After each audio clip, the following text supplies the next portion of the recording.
Hello dear students, how are you? I hope you are well and active. Dear students, आज हम लोग सीखेंगे square and square root.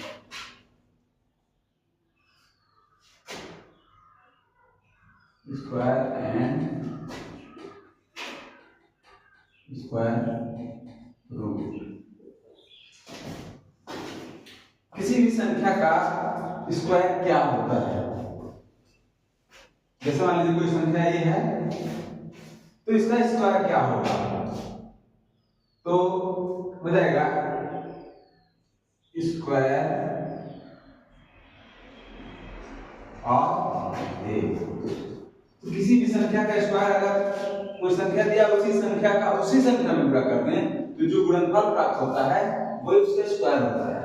जैसे a है तो a का स्क्वायर क्या हो जाएगा? a into a यानी कि a स्क्वायर। ऐसे मान लीजिए कोई संख्या 2 है तो 2 का स्क्वायर निकालना है तो 2 into 2 यानी कि 4। ऐसे 5 है तो 5 into 5 देगा 25। तो आपने देखा कि किसी संख्या का उसी सेम संख्या में अगर गुणा कर दिया जाए तो इसका स्क्वायर निकल जाता है। अब हम देखते हैं कि स्क्वायर रूट क्या होता है। हमने देखा स्क्वायर और अब हम देखते हैं स्क्वायर रूट। स्क्वायर रूट क्या होगा?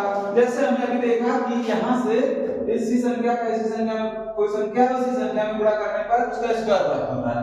अब हम देखेंगे कि यदि कोई संख्या का वर्ग दिया है और उसका मूल संख्या निकालना हो, स्क्वायर रूट निकालना हो, तो हम कैसे निकालते हैं? जैसे मान लीजिए ये कोई संख्या दिया है 25। अब इसका हमको स्क्वायर रूट निकालना है कि कौन सी संख्या का उसी संख्या में गुणा करने पर वो संख्या प्राप्त हुई है। तो क्या करेंगे? इसका स्क्वायर रूट निकालते हैं। तो 25 का स्क्वायर रूट हो जाएगा 5। ऐसे 16 है तो इसका स्क्वायर रूट हो जाएगा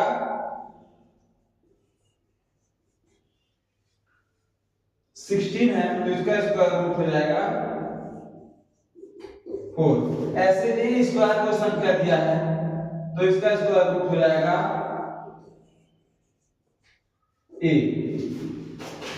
इसको निकालने के लिए एक चीज और लिख सकते हैं। जैसे कोई संख्या a स्क्वायर है इसका स्क्वायर रूट लिखना है अंडर रूट a स्क्वायर लिखते हैं तो इक्वल टू हो जाएगा a।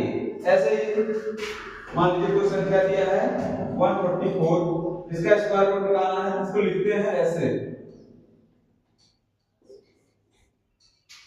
तो हो जाएगा 12। तो डियर स्टूडेंट्स, आई होप आप लोगों को स्क्वायर और स्क्वायर रूट क्या होता है ये बहुत अच्छे तरीके से समझ में आ गया होगा। हमने इसमें स्क्वायर निकालना आपको बता दिया है। इसका अगला वीडियो जब बनाएंगे तो उसमें स्क्वायर रूट का गुणनखंड विधि और भाग विधि दोनों विधियों से हम स्क्वायर रूट निकालना आप लोगों को सिखाएंगे। तब तक के लिए गुड बाय, मिलते हैं अगले वीडियो में एक नए टॉपिक के साथ।